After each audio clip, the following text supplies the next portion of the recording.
Yeah, so just a kind of overview of the sorts of things that we're talking about when we're talking about heritage, cultural heritage in the context of peatlands, although it kind of applies to most of our landscape, to be honest. We're talking about those landscapes and landscape features, the things that make up, a combination of things that make up that visible landscape, also the hidden landscapes within that context. The historic environment features, heritage assets within and on and under the peat, archaeological deposits and the artefacts associated with them, and environmental records, the cultural connections and associations, and also the sort of tangible and intangible aspects of heritage that are associated with that. And it's everything from kind of landscape scale features through to individual artefacts and industrial heritage, from recent peat exploitation sometimes, including earthworks, buried archaeology. So quite a wide range of things. It's not just about things like the sort of buried archaeology that's illustrated here from Dartmoor. Let's slow this. So you have control now. Aha! Brilliant! So this is something I did for a river restoration conference, the kind of river version of this. Haven't yet done one for Peat, but it sort of shows similar kind of context, the places in which you might find different sorts of archaeological sites and features, the complexity of the relationship with the stratigraphy, with the geology, as well as the kind of surface features and the relationship with that landscape. So, and the sorts of things that you find from different periods. I'm intending to try and do that for peatlands as well, but you know, the point is it's sort of woven throughout that landscape, and it's not as simple as pinpointing a particular place or source of heritage. It makes it very hard to know where it is as well. You'll see that we've got crop marks on the surface. You don't tend to get those in peat, so we don't know where some of these archaeologically sensitive areas are, and dealing with the unknown and the uncertain is one of the great challenges, which I think we'll talk a little bit about later on as well. So why does it matter? So the archaeological deposits, they're precious and unrenewable, is the way that they're described in planning legislation. It's not technically true because we're constantly creating more archaeological deposits, but the point is the stuff that's already there, the very, very old stuff, there's no way of recreating that. Once it's gone forever. And the information and that understanding of past peoples has gone forever. The same with the evidence of those past environments, past lives. That it connects people to places. We've heard a few times that the need to help people understand the changes that are happening, for people to engage and relate to these places that are often ignored or a bit of a backdrop for something else that happens, or just farmland. It can be incredibly powerful in telling that human story of the environment and our relationship with it. And it can also inform decisions. It can support better decisions for the environmental outcomes that we're looking for, because that understanding of how it came to be as it is now, how it was in the past, can help support more sustainable decisions for the future. And it's also an incredible opportunity for working, engaging local communities, which we've got a number of a growing number of examples of that sort of thing. But there's some key issues. So I mentioned that uncertainty. A lot of the time we don't know a huge amount about the archaeological interest within a lot of our peatlands. They're underexplored, underinvestigated, and so we will use unhelpful words like potential or uncertainty or unknown potential.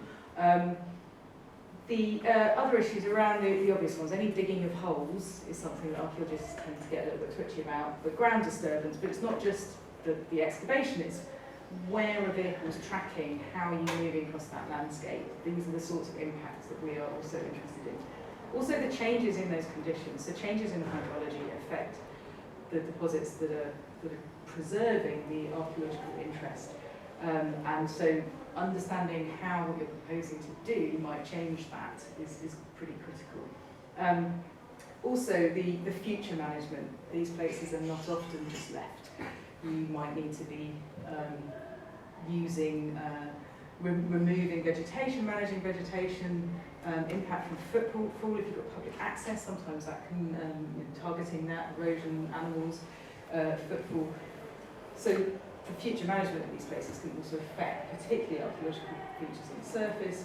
And there's another issue which I think we're going to pick up later on as well around visibility of archaeological features and coping with the change in that. And an awful lot of people don't understand how dynamic peatlands are, and that if you do it well, you end up peat growing and subsuming the stuff that's on the surface within it, and that is a good thing that we want to happen.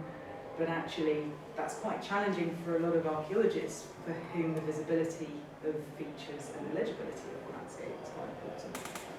I've got a couple of quotes. It's not just those of us in the sort of heritage sector that care about this. I was fortunate enough to be involved in an IPCC, ICOMOS, UNESCO co-sponsored meeting on climate and heritage back in 2021, and the IPCC chair, Ho-Sun Lee, opened it with an address which included a couple of really fabulous statements, including this one about the importance of projecting from our collective past into a shared future and recognising the importance of past cultural heritage as we face the changes and challenges of the future.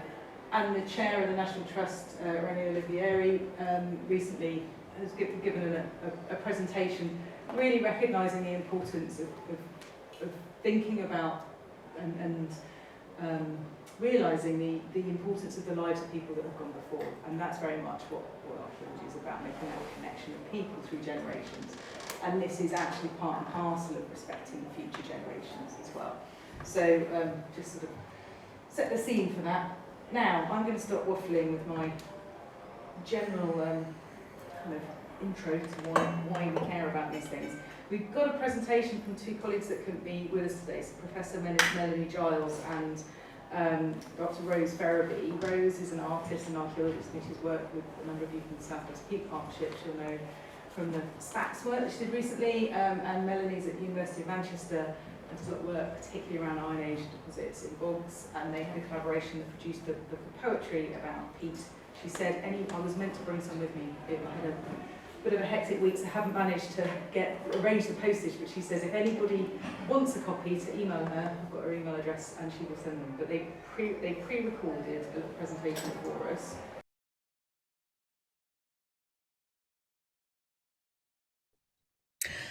Hi, my name's Professor Melanie Giles and I'm an archaeologist at the University of Manchester. And I'm Rose Ferraby and I'm an artist and archaeologist working around changing landscapes through time. And we're going to talk to you today about a collaboration we engaged in last year around the theme of peat, and it was both a kind of art and poetic collaboration funded by the University of Manchester to investigate the kind of creative potential of peat. And Rose, perhaps do you want to start by saying a little bit about your background with peat as a landscape, as a substance? Yeah, so I've been interested in peat for a long time and really got into it through working with the Southwest Peatland Partnerships, or was the Exmoor Myers project, being the archaeologist on their restoration projects up on Exmoor, and became really interested in the relationship between archaeology and ecology, what archaeology can give us in terms of looking into time in landscapes and those lovely textures and sort of captured archives of peat. I realised in that time that a lot of people saw moorlands as sort of the surface. It was very difficult to imagine what was underneath and what peat was or why it existed and what it held within it. And that was quite a big problem in terms of its future life, really. And so since then, I've been using creative approaches and different sorts of artistic endeavour to sort of get across to people the wonderful stories and narratives and the importance of peat. And in my own research, I've really come at peat from the subject of the archaeology we find in its depths, particularly human remains that we call bog bodies, that date right from prehistory until the quite recent period. But there's a real burst of activity in the bogs around the Iron Age. And all sorts of things are going into bogs, not just people, perhaps as acts of sacrifice, but objects like cauldrons, jewellery, and the boglands are not just in Britain, northwestern Britain, around Manchester, but Denmark, Sweden, Norway, Ireland, Germany all have these extraordinary records of archaeological deposits hidden in their depths.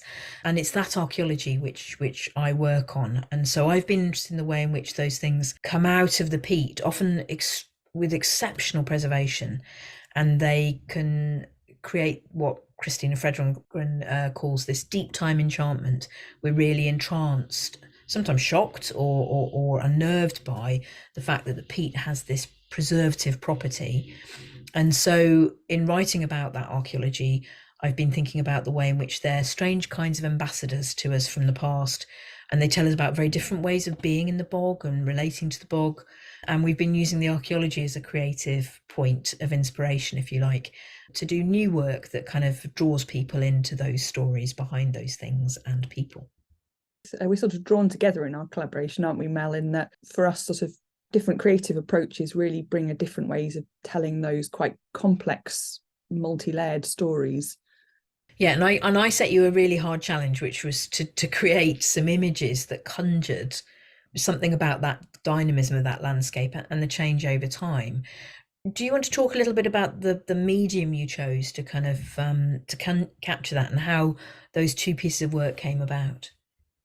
Collage gives you this wonderful sense of assemblages. I'm able to create gatherings of different colours, of textures.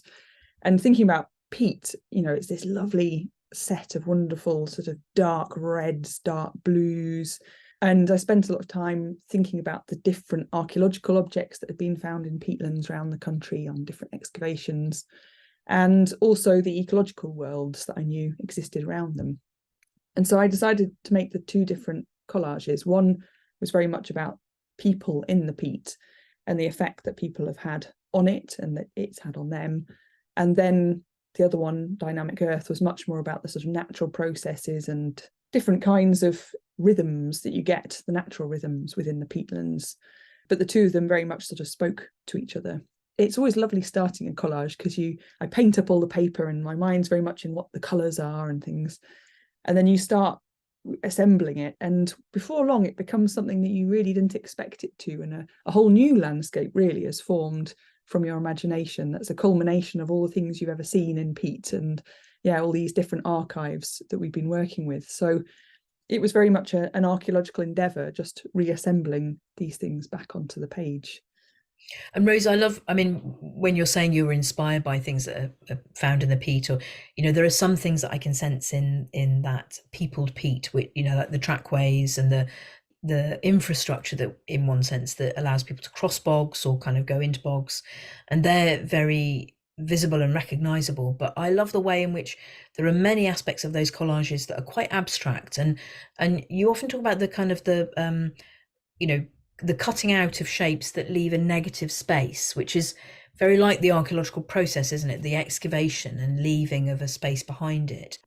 I think that's what I love about it. You know, you start cutting out a particular shape with an intention, and what you end up using is the unintentional other bit that came from it. The sort of as you say, the negative space or the reverse image, and they create these things which sort of give a sense of the thing that was there, or the thing that's disappeared, which is so often what we're dealing with in archaeology, isn't it? Is this sense of the material that's left and then the space is left between. I think that's why I love working artistically with archaeological material, because it makes you think about all the things that you do and the ways we work as archaeologists, and that very unique mindset that we have to use, don't we, in these landscapes to reconstruct hidden and invisible and fragments. And and I think what I also love about both of the collages is it's not just animal life or plant life or the traces of people in those landscapes, but there are shapes that to me evoke things like, you know, the crescent moon or the blood moon,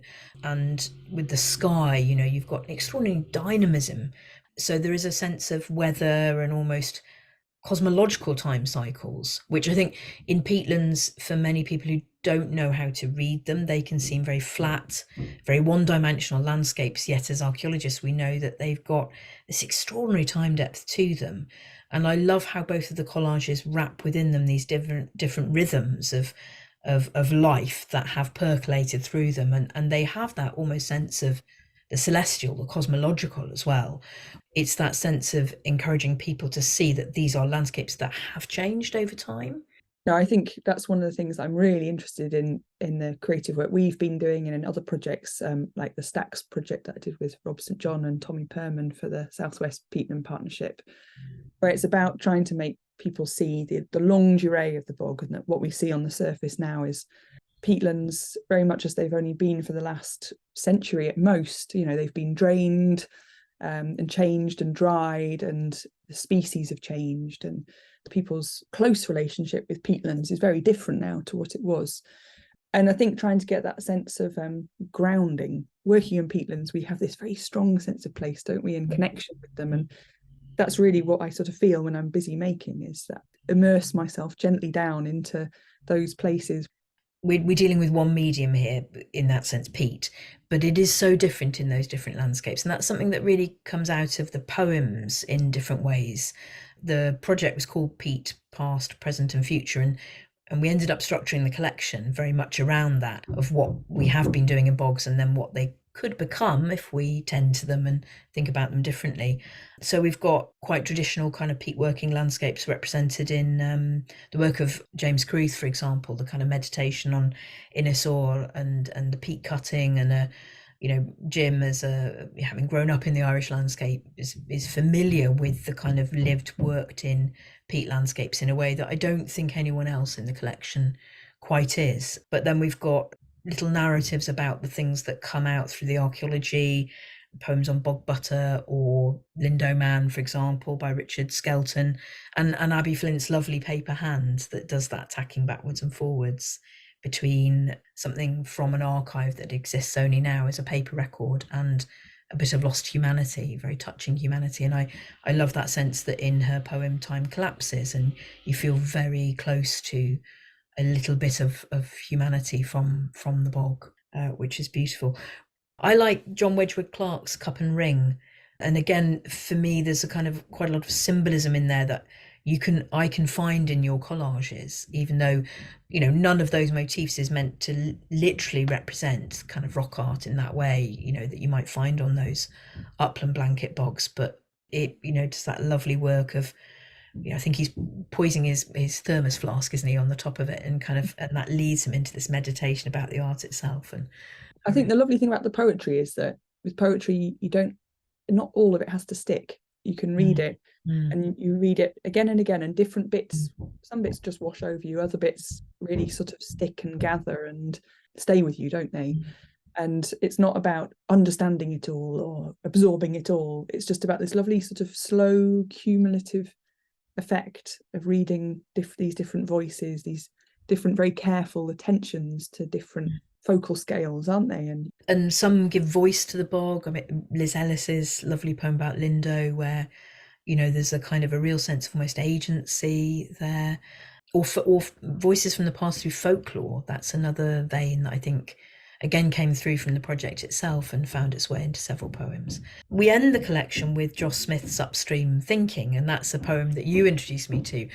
Not just the creative inspiration that can be had between archaeology and heritage, but also that futural vision. What could a project like this do in terms of changing our relationship with and our action in the bog? Joss wrote that poem for the Exmoor Myers project back in 2016. He was asked a poet in residence, and Joss wrote this beautiful poem about thinking about what the bog is, but also about the work that goes on now and what it will become. It's hard doing these peatland recovery projects.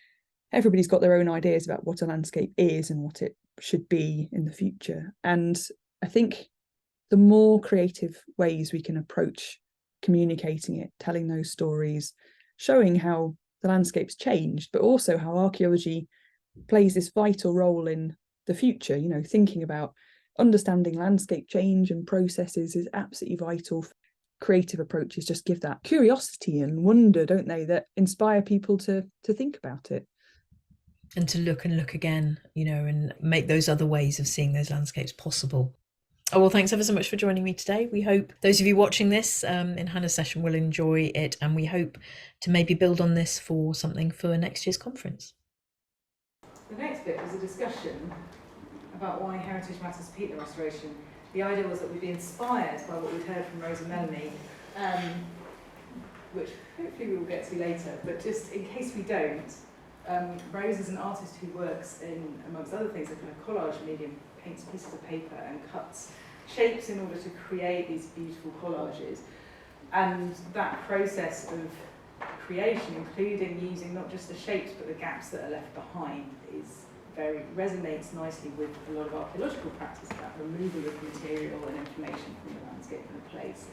And Mel and Rose are talking about their collaboration on how they used poetry and art to communicate the cultural values and the way in which people relate to some of these peatlands and these places. And they talk about a series of the poems in the book that show the different ways in which people were perceiving and engaging with these places. And they used archaeology as a sort of jumping off point for a lot of that discussion, that idea of the time depth in those places. Anyway, in order to stop talking, I'm going to pick on the panel and ask you to introduce yourselves and then just give us one thing about heritage and peatland restoration and why it matters. So I am Kat Hopperless. I'm the Senior Historic Environment Advisor for Peatlands and Actual England, and I am the first one of those. We have never had one before, and I've been in the post for 3 years.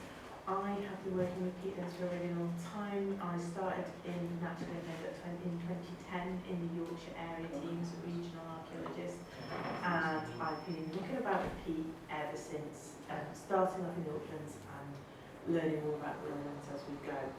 And I think I first came into this due to a damage case, and so I think the thing of barrier, I get it, it resonates with me, I understand. We're not going to try and whitewash this workshop and say nothing ever goes wrong with the historic environment.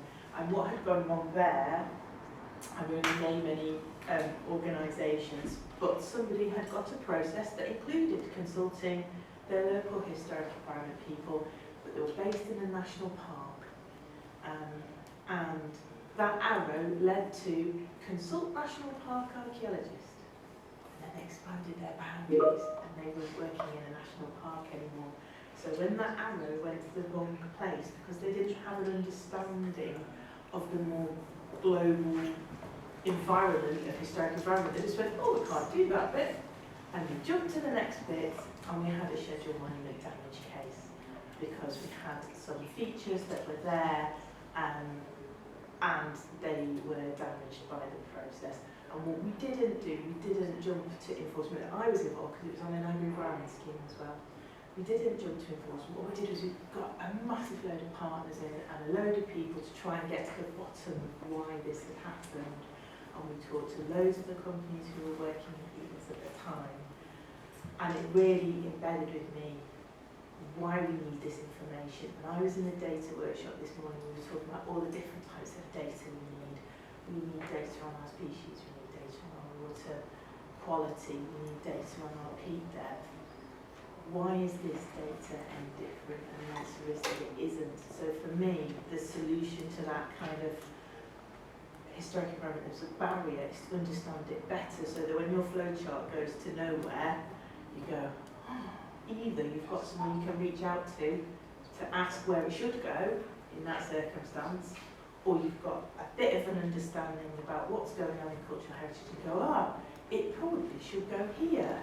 And you can identify that for yourselves and empowering you guys to understand that better. And then suddenly we don't have big congresses where we're all talking about why we've done a bad thing that we probably should have done, or delays because it's taken us a really long time to get our permissions through or our sign-offs through, and that it becomes part of our everyday experience of peatland restoration. So that's me, that's where I come from. Tom. I'm Tom Gardner. I work for Historic Environment Scotland. I'm a Senior Ancient Monuments Officer. So I, like a few other people in this room, have a regulatory role in relation to peatland restoration near designated heritage access. I have come to peatland restoration because not only am I an archaeologist, but I'm a soil scientist. A lot of my early digging was in fenlands in Northumberland and raised blanket bogs in Scotland, digging on wetland sites in peatlands. you'll hear me talk a little bit about the regulatory stuff later on. Regulation is important, it's my job, it pays the taxes and all that sort of stuff. However, I think the thing that's critically important for us to understand about the engagement with the cultural heritage that we get from peatland restoration, or we have an opportunity for peatland restoration, is that peatlands are a multifaceted and holistic ecosystem that involves cultural heritage in the same way that it involves natural heritage. It is the same thing. And in fairness, a lot of the peatlands in Scotland wouldn't be there if people in the Bronze Age hadn't chopped down all the trees and allowed peat to form, and they hadn't had some climate bumps. So they are, while they are a natural resource that we derive nature-based ecosystem services from, their legacy is one that is intrinsically related to cultural heritage, and understanding that can help us design more resilient restoration processes than we would otherwise do without it.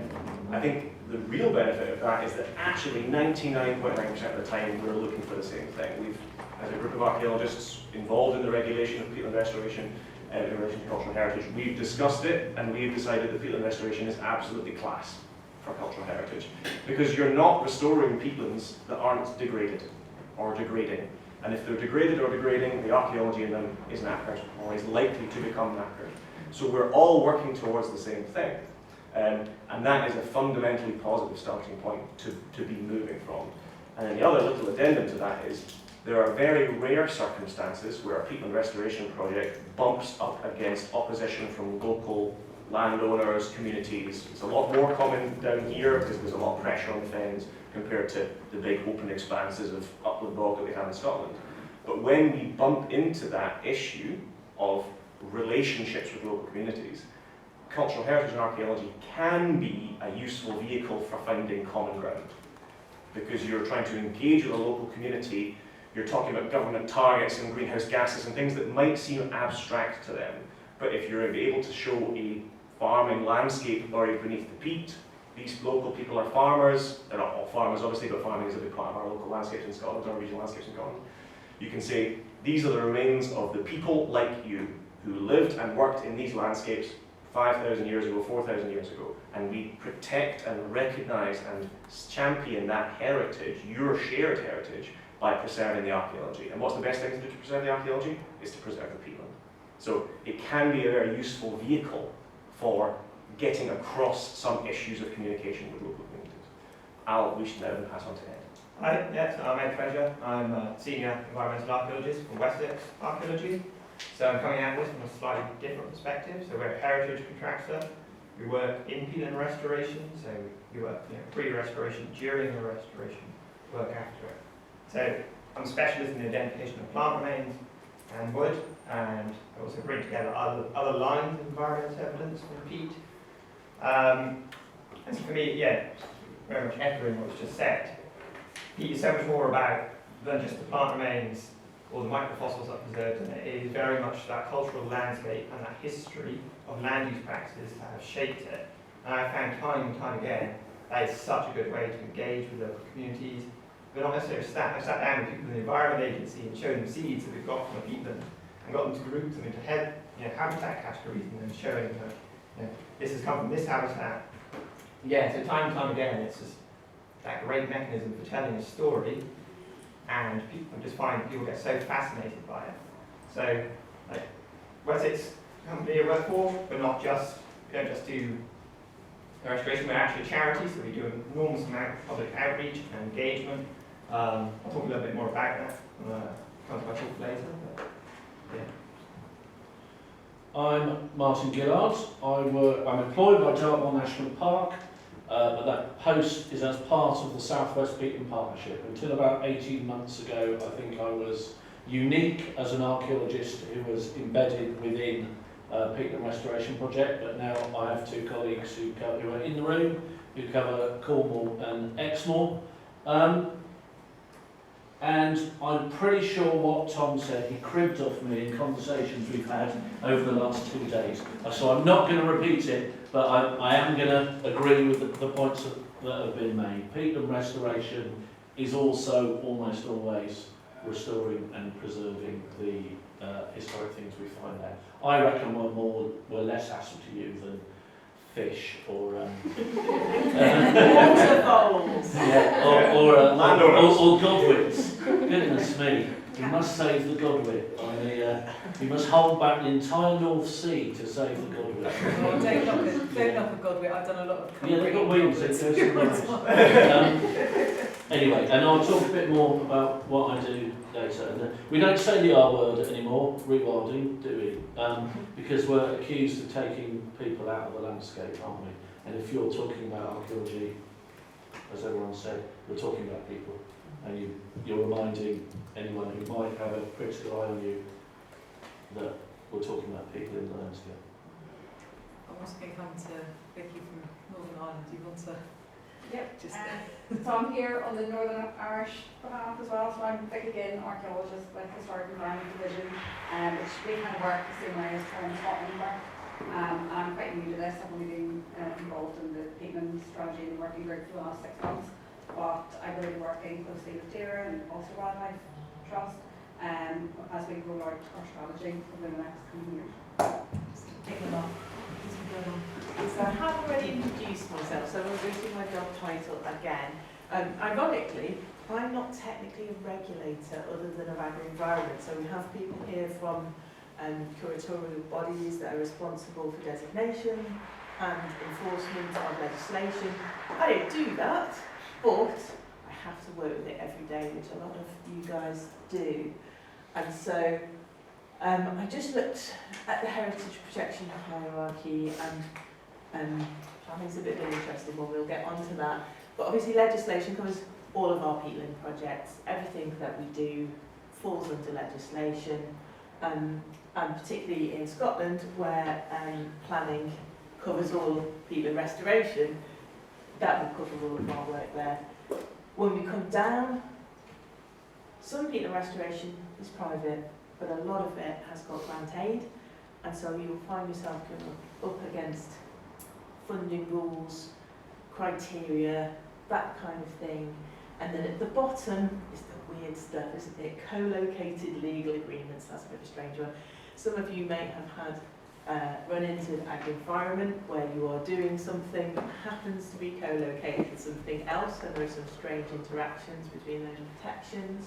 There are a couple of other examples, inheritance tax exemption, for example. So I'll just briefly run through them. But here are our people, our usual suspects here, and a lot of them are represented in the panel today or in our audience. But talking about designated sites is actually a bit more complicated than this, because if you're a scheduled monument, that's nice and easy. That's Historic England, Hares, Caddow, Department, Historic Environment Division. But if you're a listed building, it depends what grade you are. If it's a grade 1 or 2 star listed building, you will be going to those relevant people. If it's a grade 2, you might be going to your local authority. Registered Parks and Gardens, that's another one, sorry, the acronyms. But actually, if it's not a grade 1 or 2 star, if it's just a grade 2, that's the Gardens Trust. So heritage regulation can be a tricky one there, and that's when you need either a good consultant that you trust who knows this stuff for you, or handily embedded archaeologists in your project who know this kind of thing. As well as the national legislation, we've also got international designations, so we have the most notable criteria of World Heritage Sites. We've got some big peaty World Heritage Sites in England. We have got Frontiers of the Roman Empire, aka Hadrian's Wall. We've got the Lake District, is a World Heritage Site. We've got the Cornish tin mining landscape. And we've also got some additional ones that are on the list to be designated. So if the flow country comes through, that whole thing will be a World Heritage Site. And on the natural environment side, because despite the name, World Heritage Sites can be designated for either their natural or their cultural importance. The Transatlantic Flyway all down the east coast is on the tentative list recommended by the UK for inscription, so that will start to bring more of that kind of designation into our daily work for people in the lowlands where perhaps that hasn't been a point before. And I guess that category, they're the blobs on maps, aren't they? You can put a polygon around that, and you can plan that into your life. And the last one on there, Protection of Military Remains Act, that's an interesting one because there's no data set for that.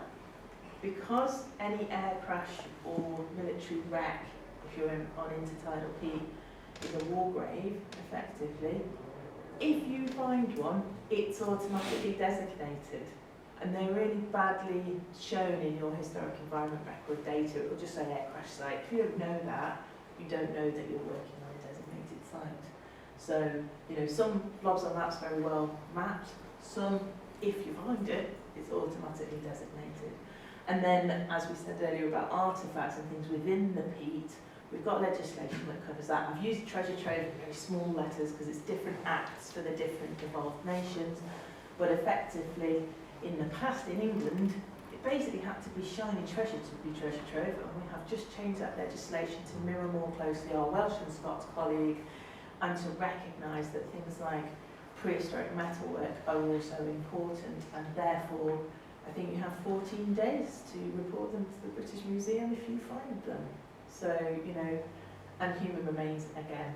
Obviously, we're going to get the popo out, aren't we, if we found human remains. But we would also call our on-site archaeologists because the Burials Act says we don't want human remains, we stop working. So, but that's the one everyone thinks about. People ignore the ones that they need sometimes. We've got a little session coming into the different bits around the world, so I'm around the devolved nations, so I'm not going to go into this slide in detail, but just to say that there's an overview of how planning and heritage interact in the UK on .gov.uk, and it covers all of those nuances, so it's well worth familiarising yourself. A point from my perspective as a funder, so Natural England funds the Nature for Climate Peatland grant scheme, and we're also a landowner, so we have to do this ourselves on our nature reserve estate, is that the requirements from planners and funders may be slightly different. So in Scotland, where it's all integrated, you've just got one set of requirements, but there may be times when I, as a funder, ask you to do some things, and the planners might do something slightly different, and we go for the most work. So, you know, it's kind of top trumps. Whoever's asked for the most, we will do that. The simplicity of the Scottish system cannot be denied. That's really cool. But it can lead you to leave these islands of just going, well, that's a blob on a map, let's go round it, let's avoid it. If we do that, we haven't realised that co-benefit of restoring the archaeology along with our peat. We've got hand peat possibly that can then spread again into our restored areas.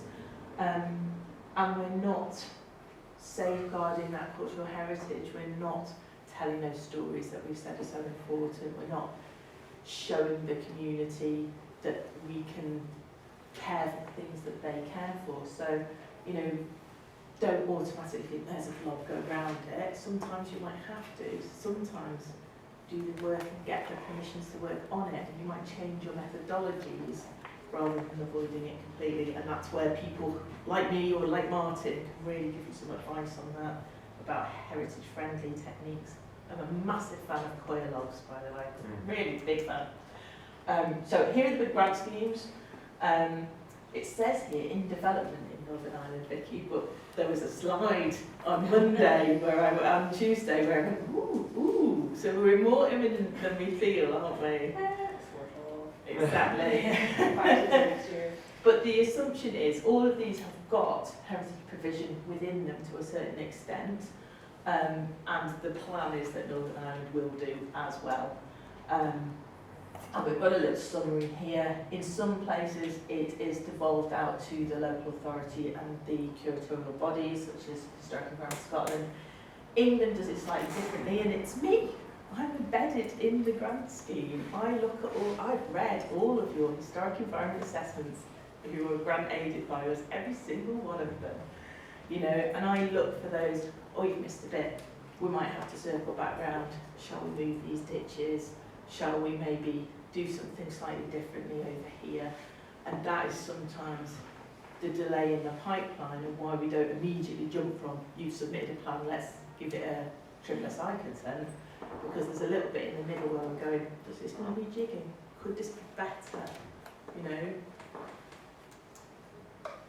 In terms of private funding, as of the Peat Code version 2.0, it does slightly annoy me that they never mention this, because they're very focused on, yay, fens, yay, fens. But actually, Peat Code 2.0 has the first mention in it of historic environment, and that's in section 1.4. People in this room helped to draft it. Tom led on that work, and I consulted on it. And it's a little bit vague about how to comply, but when you look in the guidance, it basically says that you need to keep appropriate records. So where you're getting your advice from your county archaeologists or your national heritage agencies and you're on a Peatland Code site, you need to make certain that you keep those and they're transparent in case you get audited.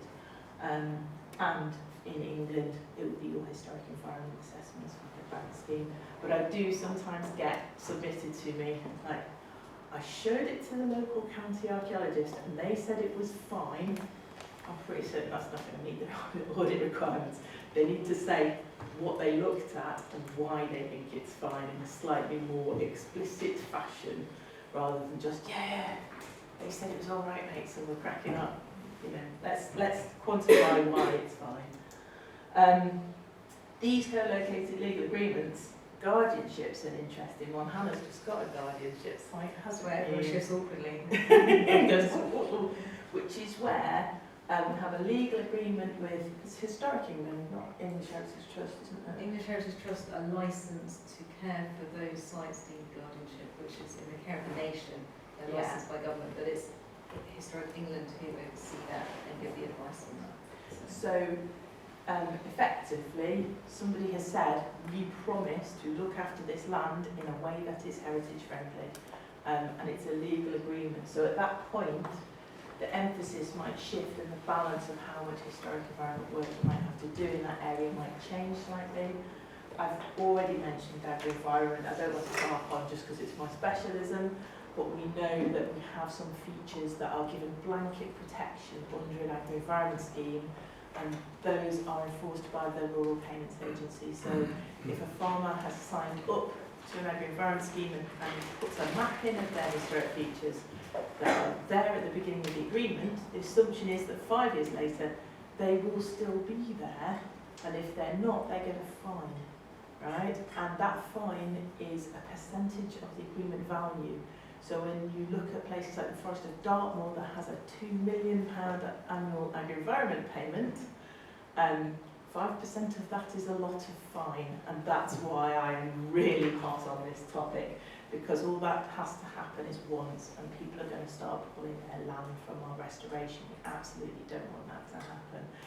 It was an unintended byproduct. That's a targeting data set. It was never meant to be a constraints data set that tells you where not to go.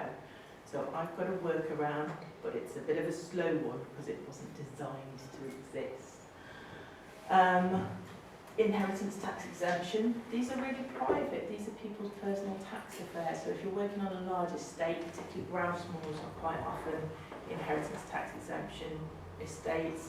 That's a situation where they have made a legal agreement with HMRC that in lieu of taxes, they will care for significant archaeological or heritage features, and it puts extra duties onto them.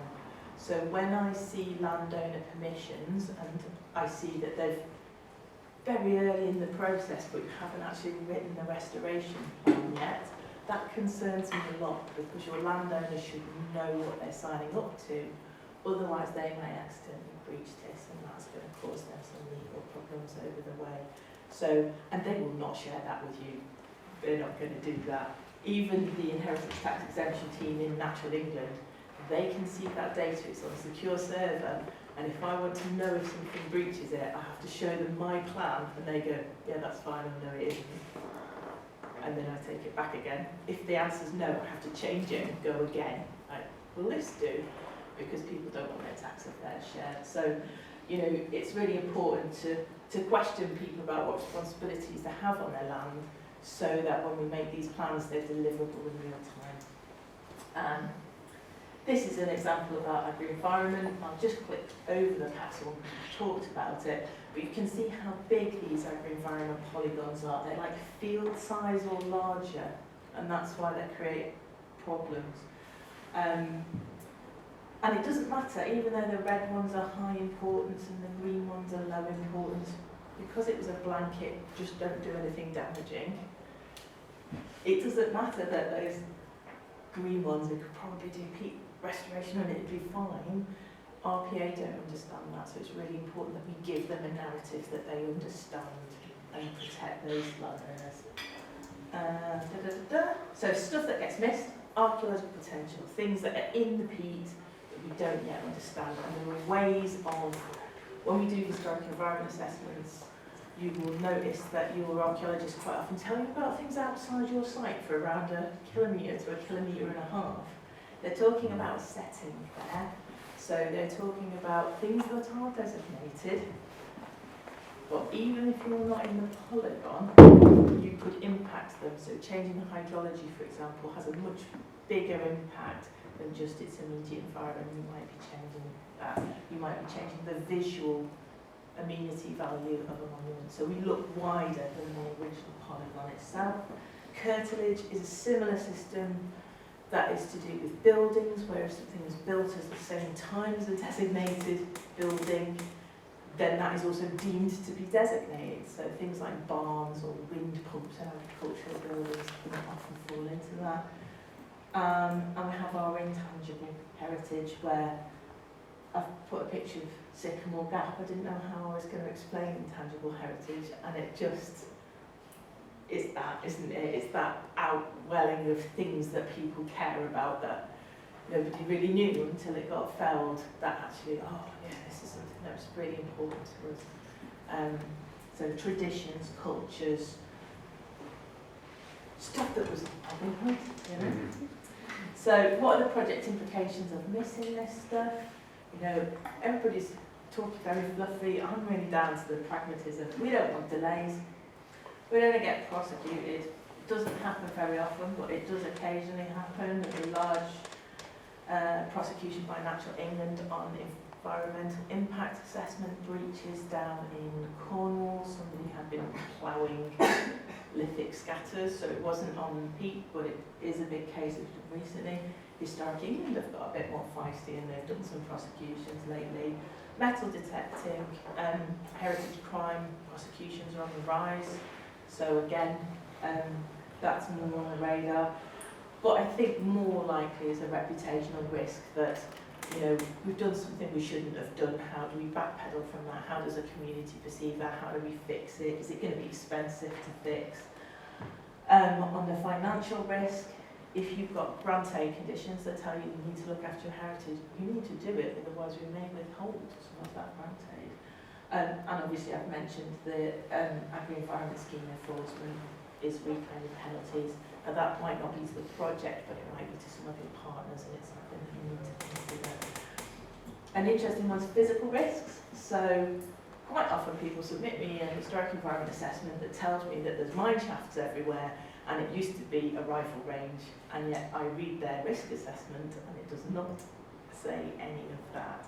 So do cross-reference those documents. Your historics are telling you things about your own personal health and safety, and the health and safety of your contractors that you need to take into consideration.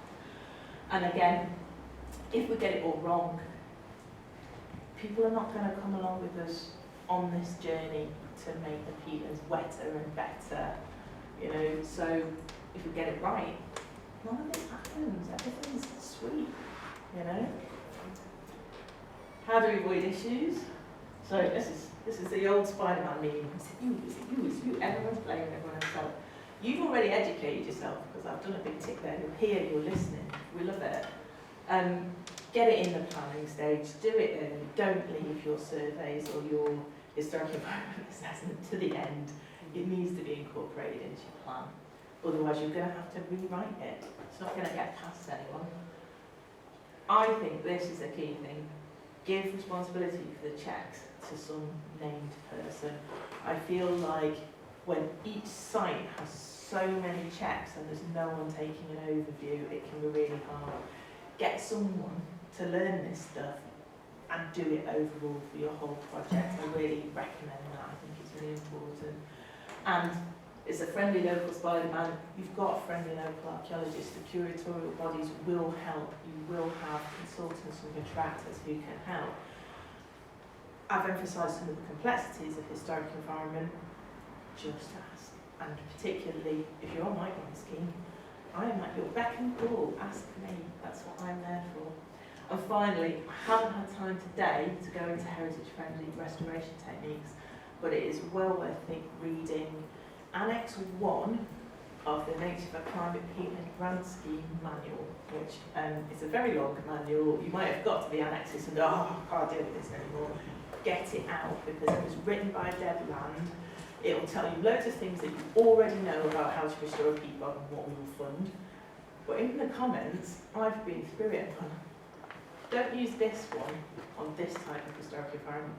Do use this one. This one's very low impact. And I've been through it and kind of heritage proofed it. And don't just think about ground disturbance, is my last point. Chemical changes from things like lime seed fertiliser application and hydrological changes change the burial environment and the preservation within the peat. So particularly near scheduled sites or in sensitive areas, think about those as well. It's not just about digging holes. And that's me. A bit longer than I promised, but... Yeah, my name's Tom Gardner. I work for Historic Environment Scotland. I am a Senior Monuments Officer. For those of you familiar with how Historic England operates, it's the equivalent of an inspector of ancient historic monuments. So we have regulating and enforcing powers.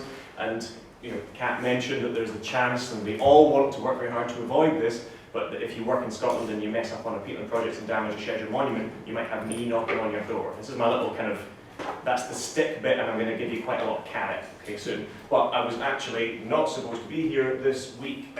Luckily, a court case where I'm prosecuting a landowner got moved. So we do prosecute people, we do take them to court. We haven't yet taken to court a public body, but again, it could happen. So those of you who work for public bodies or charities, you're not necessarily safe just because you're doing public good. That's the scary bit. This is going to be just a very quick run through of the Scottish system, how it works, how it differs, because people will be starting to pick up on the way that our systems differ. I don't think there's anybody from Peatland Action in Scotland here to defend themselves, so I can tell you how great the system is and how we don't cause any barriers to their work. They might beg to differ on that, but I certainly think the system works quite well. I'm going to talk about that, and then I'm going to go through two significant archaeological sites in peatlands in Scotland that have come to light recently. One identified in the process of peatland restoration that's done everything perfectly and properly and was very cheap and lovely and everyone loves it. One, just because it's got some juicy, exciting archaeology in a quarry site in a peatland, which we're going to use as a springboard of discussion to talk about how we can help you in training yourselves and your workforces and your contractors in how to spot archaeology out in the peatlands so that things don't go wrong. Okay. So in Scotland, it's different from down here, and in Wales and Northern Ireland and the Republic of Ireland, peatland restoration is classed as development. Okay? It's under permitted development rights, which means that you need prior approval. It's soft touch planning. That makes things a lot easier for me than it is for my English colleagues, because Scottish Government fund the peatland restoration through Peatland Action. Peatland Action approach a landowner, or a landowner approaches them, they come up with a project, they are then forced to write a heritage impact assessment, or heritage historic environment assessment. That goes to the local authority archaeologist. So a public servant who is an archaeological specialist is required to look at that and say, there is going to be no impact, or put this buffer around this thing. And they do that work. And if they are so minded, they can say, you're going to need a watching brief for this bit of work. And a watching brief is when an archaeologist, and I used to do this job, and Martin's still done, these guys all do this job, where an archaeologist comes with a big anorak and they stand in the rain next to a machine for months and months and months, and they watch it move peat around in case any archaeology comes up. But it's okay, because they get paid about 15 grand a year to do it, so it's nice. There's a reason we all work in the public sector now. So, in Scotland, we have not yet, we've had the permit development rights process in place for 2 years. We have not yet had a single watching brief applied, because our advice to Scottish Government is, in general, and this is not going to count in loads of lowland areas, but we don't have that many lowland peats in Scotland. In general, it's not worth the money. We got Peatland Action when we started this work stream to do a bit of maths for us. Peatland Action in Scotland are restoring huge swathes of almost exclusively upland blanket bog. there is archaeology buried in there, but the physical intervention of their works is far, far less than 1% of the hectareage that they are restoring. So it's very, very limited work to restore, limited direct intervention work to restore a very large area. So you could still have an archaeologist up there for 6 months in the rain and the snow over the winter watching stuff, but the chances of something coming up are effectively not worth the money. Now, there are going to be areas where that's not the case. Yeah, if I could just reiterate that from a sort of different direction, in the South West Peatland Partnership, I have a stack of watching brief reports done back in the day, so to speak, and you can feel the souls of the archaeologists leaving their bodies as they describe how many weeks and months they spent on this site and saw absolutely nothing. Yeah. And apart from a small box of scraps of a Sea Vixen Royal Naval aircraft that crashed on Dartmoor in the 1960s, don't worry, the crew survived. There are photographs of them smoking on the wreckage. Yeah, that was all that was found, and we knew that crash was there anyway. So you've done that I exercise. think I've asked for about 5. One's got disembodied human remains on it. One's got a lost, known in the past but since lost stone circle on it. You know, it's big stuff. I don't ask for them willy-nilly. Yeah, and not that you should thank us and buy us all pints, but in not asking for these watching briefs regularly, we're saving you millions and millions and millions of pounds, so you're welcome for that. So that's how it works in Scotland. Now, we don't have a local authority archaeologist in every local authority because of funding cuts, so when the local authority archaeologist isn't there, it comes to me, and so I look at historic environment assessments of Peatland quite a lot. There obviously are all the other, historic environment assessments get you so far. There are lots of follow-up works. There's the chance finds, unknowns that you cannot control for. How do we know if a bog body is buried in the peat? We can't see it on a satellite. You can't see it on radar, ground-penetrating radar. Nobody wants to trundle a ground-penetrating radar over 1,000 hectares of upland peat anyway. There's no way we could know it was there, and then we hit it with a machine bucket and it's there. There are different mechanisms for the rescue archaeology process that starts as soon as that happens in the different developed nations. We are still putting our one into place with the Scottish Government. But effectively, as Kat has said, get to know your local archaeologist or whoever is the last resort. In Scotland, it's often local authority archaeologist, and if it's not, it's me. And they will be the first person on the scene, A, because it will be very interesting and they'll want a day out of the office to go and see it, and B, because they are there to help you manage that situation. So, that's how it works in Scotland. People can ask me various questions about that. In general, you've seen the Scottish targets. They're exceptionally high, 250,000 hectares by 2030, £250 million of Scottish Government money. They think they're going to hit 10,000 hectares a year from next year. They're going to do 10,000 hectares a year. So the archaeology doesn't seem to be slowing things up. Yeah? The provisions we've put in place don't seem to be acting as a barrier. I'm sure if there was a Peatland Action colleague here, they would say, oh no, you made me jump through all these hoops. It is a relatively simple system, but there are gaps in that system, so it's not perfect. Okay? It's probably one of the, actually, even though we're doing it in planning, it's probably one of the least robust regulatory systems that we actually have for peatland restoration across the United Kingdom. Anyway, on to interesting, nice things to look at, and then I'll close up and we can have a discussion. This is what most peatlands look like in the uplands of Scotland. They're cut in heather. This is one up near Tongue. You know John O'Groats, right at the north, the most northern point you can drive to of the mainland Scotland. This is about 5 kilometres away from there, 700 hectare scheme, Peatland Action, grant funded.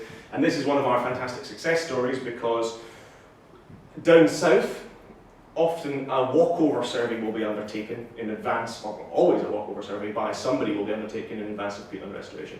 Now if you're trying to restore 700 hectares, it's a big area to walk, and again, through the planning legislation, we could say an archaeologist has got to walk that area. We've decided that, again, that's not cost effective, and to be honest, we don't have the archaeologists in Scotland to get them all to walk it. So Historic Environment Scotland have undertaken a set of training with Peatland Action's project officers. So they undertake the site walk, and some of them actually have archaeology degrees, which is very helpful and useful, but they have become incredible at spotting surface archaeology. Obviously they can, and I couldn't spot something buried below the surface.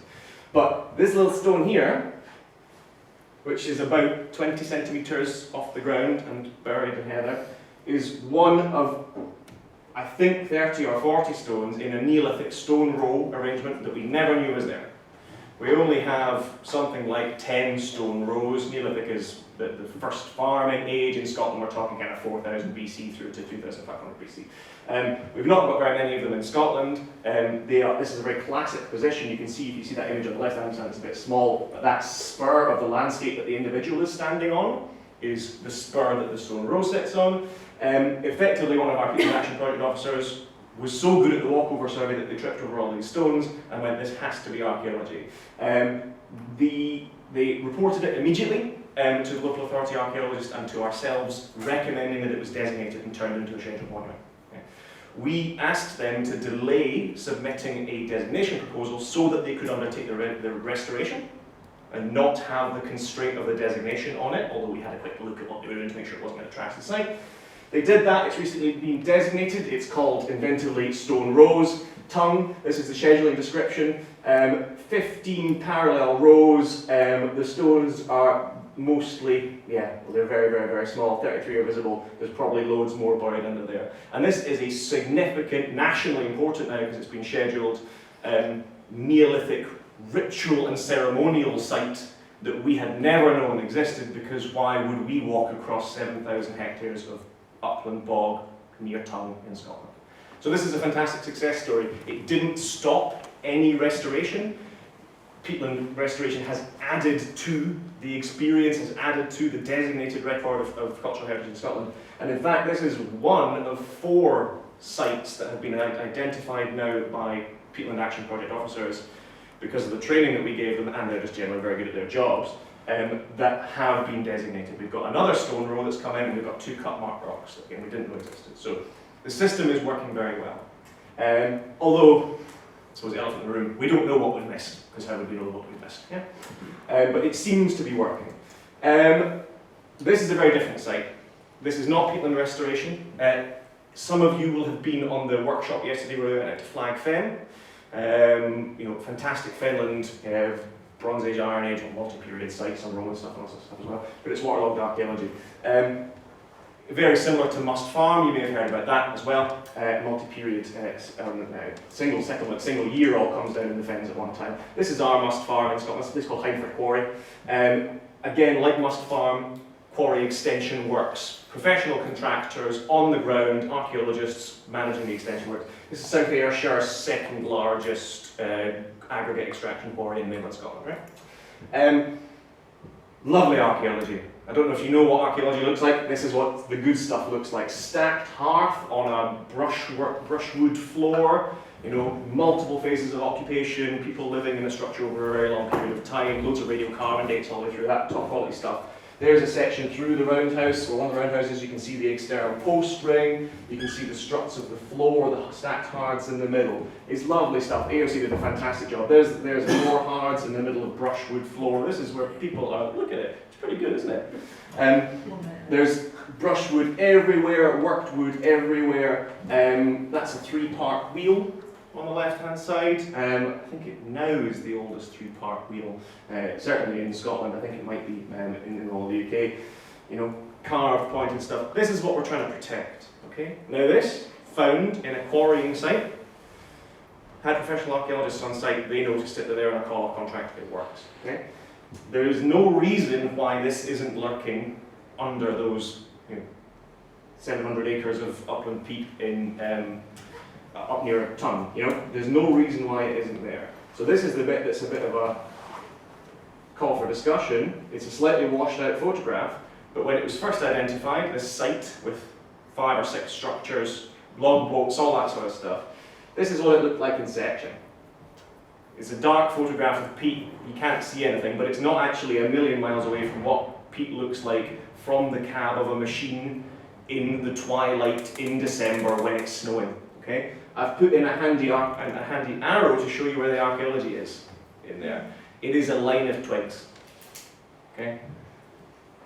How is somebody going to see that during peatland restoration works if they don't have an archaeologist present? And this is the risk in the system. We have something that is, if it had not been quarried away, is not just of national importance, but is of international importance, has such a huge level of cultural significance, and thus such a huge level of sensitivity with local communities. How is anybody who's not a trained archaeologist, and geez, even them, you know, if it's at the end of the day and they're tired and the podcast's got boring and the rain's coming in, they might not see it themselves. How is anybody going to spot this? I don't know if you can actually see the little line of twigs from where you're standing. They're there. That looks like the yellower bit is a twig, right? And that twig is the brushwood floor of an Iron Age reference. How can we help train you? This is a difficult one, we don't expect you to be able to ID this. But how can we train you and help train your contractors to better spot this when they're out in the field, so that we can justify the fact that we don't have an archaeologist on site all the time? Because the alternative, if we can't do that, is that we have an archaeologist on site all the time. And then archaeology does start to become a barrier, a financial barrier and a planning barrier to your work. That's it from me.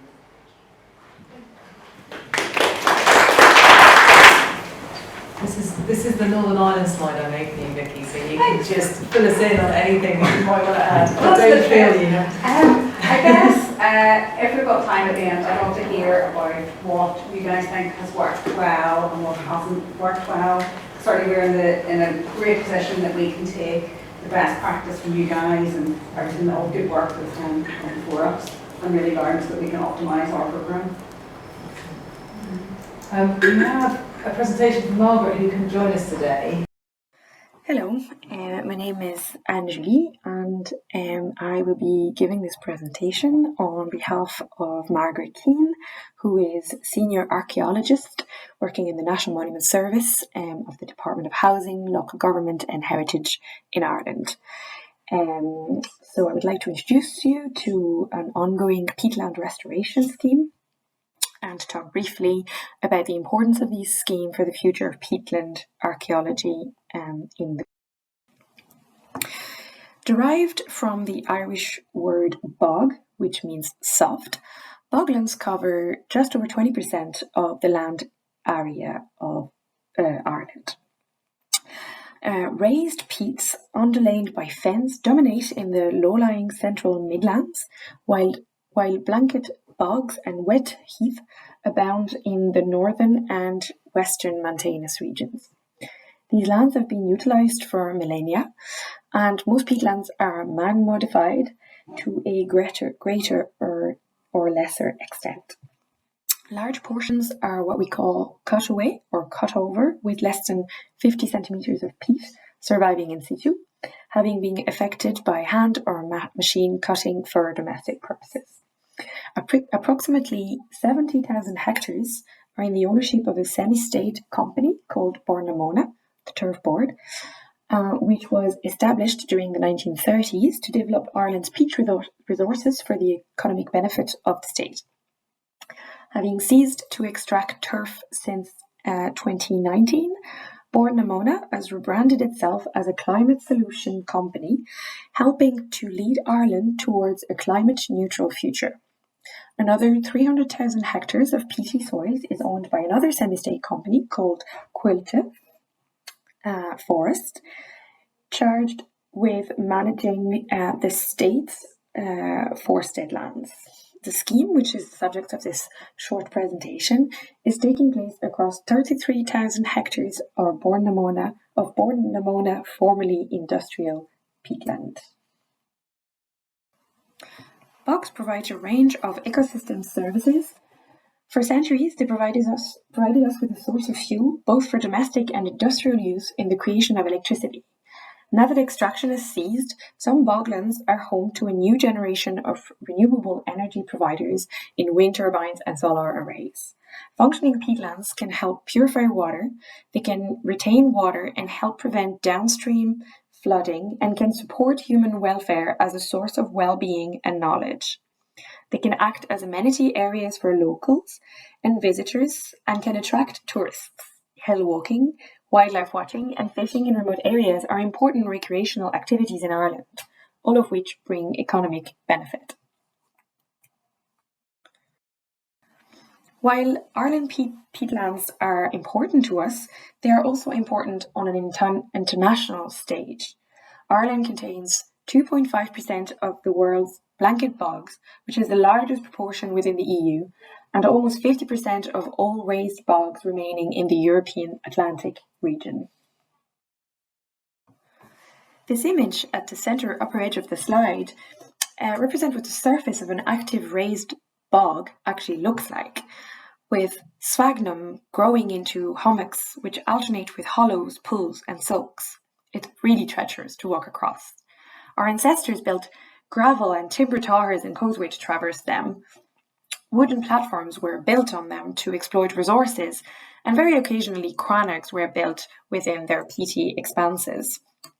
Peatlands have been repositories of thousands of objects of gold and iron, organics such as wood and textiles, ornaments and tools deposited for safekeeping or ritual purposes, weapons lost in battle or while fleeing from danger, bog butter placed in peat for preservation, hoards of metal and gold objects, cauldrons, baskets and casks, methers and buckets, even bog bodies, the preserved remains of those whose life ended in these watery places. Almost 3,000 individual artefacts within the national collection were found in bogs. As organic material survives in the anaerobic conditions of peat bogs, materials such as wood, textile, fruit and seeds, even human skin, tissue and hair survived in pristine condition in its waterlogged context. In addition to the remains of normal occupation and settlement sites, bogs were traversed and accessed, and our predecessors built thousands of towers or wooden pathways and roadways to utilize all of the resources of the bog and to cross their dangerous surfaces. 30 years of survey and excavation on Bornamunna bogs have yielded over 3,700 individual monuments. Classifications are based on the form, distribution and scale of timber features. Class 1 towers are peatland trackway or causeways constructed of wood, usually substantial timber planks with a known orientation, good structural definition and intended to traverse a bog. These structures may have several phases of construction indicative of long-term use and reuse.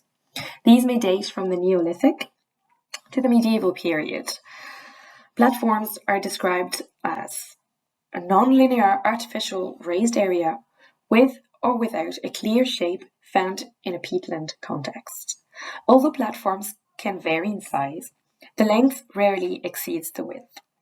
These may date to any period from prehistory to the early medieval period, up to the 12th century AD.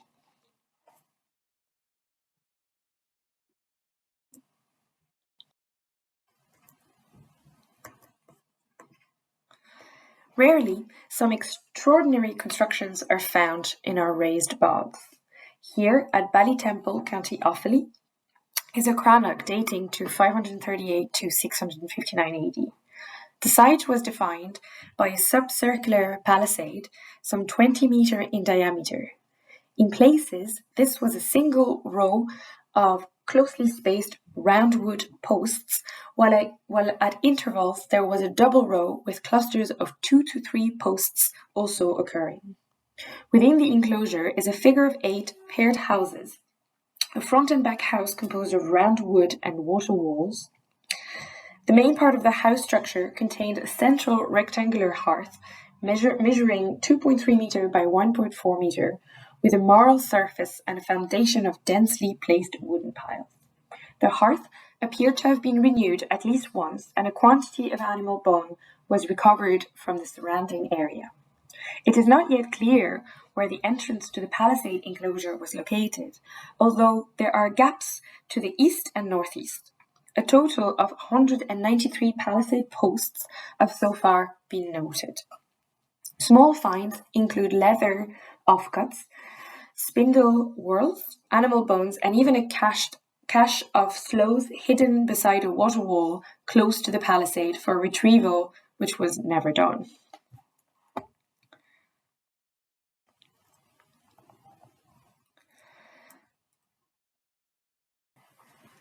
Peatland soils are the world's most effective carbon store. While they cover only 3% of the Earth's landmass, they contain 1/3 of the Earth's carbon. When damaged, they are carbon emitters in natural functioning state, are very effective at carbon sequestration. Restoration of degraded peatlands, returning them to peat formation, is one of Ireland's aims, as is rehabilitation of degraded peatlands to species-rich habitats where peat formation is not possible. The National Parks and Wildlife Service have led on peatlands restoration in Ireland over several decades on both raised and blanket peatlands. In terms of our archaeological heritage, the National Monument Service have been involved feeding into policy documents like the Department's Peatland Strategy, providing recommendations in relation to requirements for assessments in advance of relocation of turf cutters to non-designated bogs, advising on NPWS peatland raised bog restoration schemes, recommending assessments and monitoring where required. In late 2020, Bord na Móna embarked on an ambitious peatlands climate action scheme to rehabilitate some 33,000 hectares, approximately 1/3 of Bord na Móna's land holding, funded through government by the EU's Recovery and Resilience Facility. Draft rehab plans were produced with desk-based archaeological assessments feeding into the proposals. Obviously, all areas where there was known archaeological monuments were to be avoided and buffered in rehab works. However, the locations of archaeological material was often out of date in terms of the levels of bogs where extraction had ceased, having been surveyed up to 15 years previously. So the potential for previously unidentified peatland structures was high. In a decisive strategy shift from brown to green, Bord na Móna decided to stop peat extraction over all of their bogs in 2019, further to a Supreme Court decision that any extraction over 30 acres would require planning permission. The last full peat harvest was 2018, with partial extraction in 2019, but cessation and refocus on rehabilitation in 2020. In January 2021, the EDRRS, or Enhanced Decommissioning, Restoration and Rehabilitation Scheme, was announced. Enhanced rehabilitation focuses on optimizing suitable hydrological conditions, stable water levels close to the surface, by blocking production field drains, reprofiling peat fields, forming low bunds and other wetland measures that were planned in detail across the industrial peatlands. This will create soggy peatland conditions that will be naturally colonized by plants and animals and will allow compatible peatland habitats to redevelop. It will also slow water movement across these bogs during rainfall events. The scale of work on Bord na Móna bogs is huge. The first round of archaeological survey over the bogs took 25 years to achieve. NMS was just provided with a couple of months' notice of what was intended in terms of EDRS. There was no time to resurvey in advance, so we decided to fund monitoring of the work on a pilot of 4 of the 18 bogs, as well as responding to rehab plans. The archaeological impact assessments, AIAs, are carried out by Charles Mount, the Bord na Móna project archaeologist. It was commissioned by Bord na Móna to ensure the rehab measures do not impact directly upon any known archaeology. And the monitoring was commissioned by NMS and is being undertaken by AMS.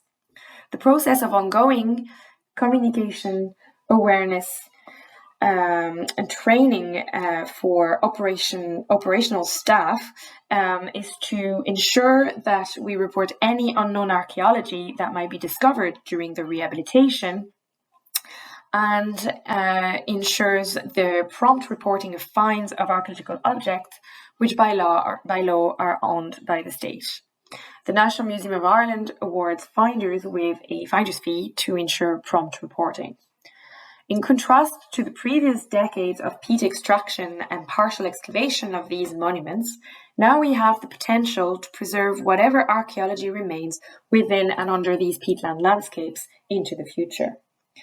The eventual preservation in situ of the known and unknown archaeology complies with Ireland's obligations under the Valletta Convention in the creation of these archaeological reserves within rehabilitated peatlands with potential for further research into the future. Again, the rehab plans have been completed and responded to by the National Monument Service. Monitoring works were carried out and new material identified, including some stray finds such as the hollow-based flint arrowhead with serrated lateral edges above, reported to the NMI. IAC's work has challenged some results of the Desk Debate Archaeological Assessments commissioned by BNM. In some cases, where the assessment had anticipated that peatland structures should be entirely removed, it was clear that in the field some of this material remained. So now we realise that advanced ground truthing of areas of high archaeological potential is required in advance of ground works. We are building in toolbox talks and training days for operatives working on the bogs, as some of the monuments identified were reported by folk working on the bogs. We intend to commission IAC to carry out assessment work on the 2023 programme bogs, and if the contract allows, to carry out advanced assessment on the 2024 bogs. We will need to require Born Namona to commission the monitoring work where it will be required on foot of the field-based assessments in 2024. The challenges will be to assess whether the preservation of known archaeological material will actually be supported and enhanced by the proximity of rehabilitated peatlands. Challenges include some important monuments which were set aside from extraction works in the past to allow for their preservation, but which are now in perched fields sitting above the surrounding peatland levels. A pilot project will focus on the paved way at Lemanahan to examine in detail how EDRRS will impact upon the structure and how the presentation of the monument can be affected into the future. There were a couple of points that we were discussing last night actually around this language, and in Ireland they talk about rehabilitation of the rather than restoration, and there are a couple of other linguistic phrases. So in archaeology we talk about preservation and preserving things, but actually the extent to which that's possible, maintaining constant things to remain exactly the same is a bit of a moot point. We're starting to talk more about conservation, that idea of management of change, but the understanding and the care we take with the language we use is sometimes something that gets a bit lost in translation, particularly in the top trumps. So the word conservation means really different things to pretty much everybody in this room. I'm working in the National Trust with our responsibilities for the natural environment as well as the historic environment. That can lead to some interesting situations where we think you're talking about the same thing. We have a moment now for a very short discussion, because we've still got to hear from Martin and Ed. There were a couple of questions that had come in on Slido, but did anyone have burning issues that they wanted to raise? We didn't put on Slido. It's just an observation, because I was the Director of Conservation at National Trust in Scotland. Yeah, just an observation, particularly because we're here in the Fens. I think there's kind of a huge amount of more recent cultural heritage use, and so I think we spend a lot of time talking about the deep past, and great to spend a little bit of time thinking about how we interpret that through modern culture. But actually I think it's that bit in the middle which could be the most powerful in terms of influencing existing land management, because people can see, I think, a much more direct line, even within their own families actually, you know, to what was going on. And just I guess another observation, you know, we went to the Home Fen post, and it just kind of felt a little bit lost to me, and it's probably one of the most powerful visual cues to actually what's happened in the Fens as a result of our management in relatively modern times. And it's a story that I don't know how we kind of elevate that, but it feels to me it's one of the most powerful things that we could and should be doing. And I think, Martin, you've got some of that in your presentation. Yeah. Can I jump quickly back in on that? Just there's two things. for the Home Post, we've got our own equivalent in Scotland, and it's actually even more appalling, not in terms of the height of the peat loss, but out of Mackley Moor in Avon, which is a property in care of Scottish ministers, cared for by my organisation, Historic Environment Scotland. There are a series of stone circles where historic Scotland in the 50s excavated and cleared 4 metres of peat from surrounding landscapes over a very large area to bring those monuments up to the surface. So they excavated down to the mineral soil from the Neolithic that the stone circles were built on, and it is now a heritage attraction. You walk on a boardwalk around it. Now we're having discussions about rehabilitating and restoring that peat, but what do we restore it to? Do we restore it to 4 metres where we bury the stone circles and there's no longer an ability for members of the public to engage with that asset in that way? Not only have we been deflating peatlands by agriculture, but in some cases government and organisations like mine have cleared peat off nationally important archaeological sites so that you can see them. And that's a problematic legacy. And we would not advocate. No, geez, we're doing it. There is also I'm trying to remember the name of the document. It was a European document on climate change and heritage, from an example from the Republic of Ireland, and a project that was using kind of cultural heritage in reference to the kind of cultural memory or current practice of peat cutting and peat burning, and that example was quite a nice one. It really engaged me with that living memory. I think that was my point, really, because it seems to be a bit of a gap. I'll just say the South West Peat Partnership have produced studies for Exmoor and to a certain extent Dartmoor as well about cutting. So more recent history. And it's into living memory. And has that been effective? So the whole point about this conversation is how do we engage people, those who are currently interested in wildlife or some other kind of productive use. So this is a mechanism to engage people, presumably with an outcome that we might protect peatlands. And so it would be interesting to know whether that kind of... Well, luckily the comms officer is sat behind you. We'll need to talk about that. Yeah, I know we've got a short time, but just one point. That very recent history is something that I use to engage with Groundsmoors on this topic, and particularly less restoration but peatland protection from burning, in that this is a tradition. We've always done this, we've always done this. No, you haven't. Here's a publication from the 1850s that invents driven grouse shooting, and it actually kind of reached its height in the Edwardian period. So it's 100 years. Right? When you think about 100 years, it seems like a long time.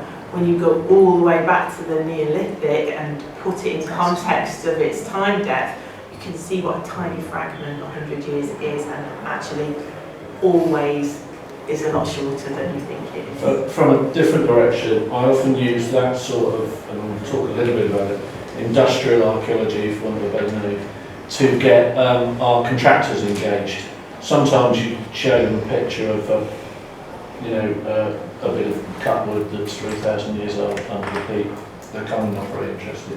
You show them a bloody great Victorian sky tip with a big stationary engine at the bottom and stuff like that, and it gets them interested in. And you have contractors who, no question, once you explain about it, they can be as interested in Edwardian China clay extraction as we might be in a prehistoric monument. There's also something in the very practice of heritage that we're very good at remembering, recording things that are gone. As an archaeologist, when you dig something up, it's no longer there, it's gone. But it remains in records and in the way in which we communicate it, and there's definitely something in terms of capturing those oral histories and those relationships and recognising and valuing that as part of the history of those places, at the same time as recognising that it's something that's no longer with that continuity of land management. It's not something that we're looking to establish, and I think there's some lessons that can be learned from industrial legacies in industrial places, particularly mining communities, and how heritage has helped support those transitions in those places. So, we do need to move on then, because we still have to. Yeah, it's you next. I am going to have to be strict. We have 21 minutes left. Wow. So a gallop then. the gallop. Right, you know who I am? I work embedded in peatland restoration. On Dartmoor, who were they? What were they doing? A protected landscape, yeah, a national park, cultural heritage, part of its purposes. Prehistoric monuments like that. Also prehistoric landscapes, stretching sometimes multiple tens of square kilometres, recognised as Bronze Age landscapes of European importance. Also industrial archaeology, for example, tin streaming there. My colleagues are annoyed, this bloody stuff's in every single valley on the granite of the southwest, but nowhere else in Europe. So, you know, an important cultural, archaeological landscapes. And sometimes in combination, you've got that same stone circle and stone road around the bottom there, prehistoric field systems, much later load back works from tin extraction, all together. So I'm going to be talking about those sorts of monuments, not the preserved wood or whatever, largely. And what do I mean by being embedded in the project? I'm going to talk a bit about a site called Ockerton. These are photographs taken on Ockerton, that site. That's Johnny, the restoration officer. The first 4 days he spent walking over that site were the first 4 days I spent walking over that site. So right from the beginning, we're discussing, he's thinking about the restoration he might want to be doing. I'm seeing the archaeological, the historic features for the first time. I'm also seeing what the degrading peat, and we talked a bit about language. We often say degraded, they're not, they're degrading. They're all still falling apart, aren't they? The peatlands we work on, they haven't stopped. You know, it's still going, it's still ongoing. So embedded right from the beginning of the process. And I'm sure you're all sort of familiar with maps like this. You've got your site, and then you've got the heritage assets marked on it. So that's an example there. Some scheduled stuff in red over to the left. Luckily it's off the site, so we don't have to worry about that too much. And then we end up with something like this. The different colours there, what do they mean? The yellow ones are the ones which are a no-go, a complete exclusion. But the orange ones are places where restoration work is still going ahead, even though it's within these historic features, these historic assets. There'll be terms and conditions to doing that, and I think one of the reasons we can do that in the southwest is because we've got embedded officers like me. Because of course the curators, they're always under pressure, aren't they? Resources and time. The easiest answer is always no, isn't it, for them? But if I'm there to, and they know I'll be there as part of the design process, or my colleagues in Cornwall and on Exmoor, as part of the design process, and monitoring and briefing the contractors as well, it makes these conditional yeses easier to say. Because we want, actually, as we sort of said before, we often want the same thing. We want that restoration to go ahead anyway, because eroding peat is destroying or making these archaeological features less legible. Examples of that, this is a LiDAR of peat cuttings. There's no way we can exclude peat cuttings on Dartmoor. They cover, again, tens of square miles, and LiDAR's marvellous, isn't it? But when you look at it, you go, oh my goodness, I never knew there was all that there. And they're cunningly designed, aren't they? The turf ties, they all run down hills, so they drain, because who wants to dig peat up to their arse in water, you know? But that means they're still draining, and the bulks in between are drying out. So we need to do work there. I don't know how well that shows up, but one of the sort of solution we've got there is we're putting blocks in those turf ties, but we're not taking the material from the edges of them. We're not changing the shapes of those features, so they're staying legible in the landscape. That's the sort of term we use sometimes, isn't it, about monuments. In a sense, some of these, I think they make them more legible, in fact. And And so, I mean, and those are freshly done, but the pools are forming, the vegetation will be changing over time. That was an area of tin streaming in the middle of the site. I don't know how clear it was to you. On the HER, both the area wasn't correct, and the description of it was very terse. We're always standing on the shelves of giants when we're doing our survey and stuff. I'm not criticising the people who, back in the 80s, drew around an aerial photograph or whatever to create that polygon. But I did sort of come over that horizon, which is, you know, that's the sort of thing that, I don't know, gets me excited, I suppose. Some of you find a low plant or something, you know, similar effect. And in this area of tin streaming, this processing of tin, which is, on the Occitan, and that's this in the middle of the site. And the very well preserved bit is at the top there. And there it is in LiDAR.